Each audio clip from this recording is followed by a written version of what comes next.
আমরা এখন আছি সেকেন্দ্রাবাদ জাংশনে, আর এই যে আমাদের ট্রেনও চলে এসেছে ফালাকনুমা এক্সপ্রেস, যার টাইম ছিল 3:55। টাইমের 1 ঘন্টা আগেই প্ল্যাটফর্মে চলে আসে আর আমরা ট্রেনে উঠেও পড়ি। ওঠার পরে একটু কলা খেয়ে নিই আর ট্রেনটা একদম টাইম মতো প্ল্যাটফর্ম থেকে ছেড়ে দেয়। তারপরে খেয়ে নিয়েছিলাম একটু লাল চা, আর তারপরেই দেখো বাইরে জানালা দিয়ে দেখা যাচ্ছিল সুন্দর ছোট বড় অনেক পাহাড়।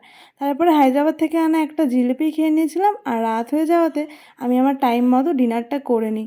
আজকে একটা ভেজ থালি নিয়েছিলাম, সেটা আমি খেয়ে নিই, আর আমার খাওয়ার পরে বাবা মাও খেয়ে নিয়েছিল।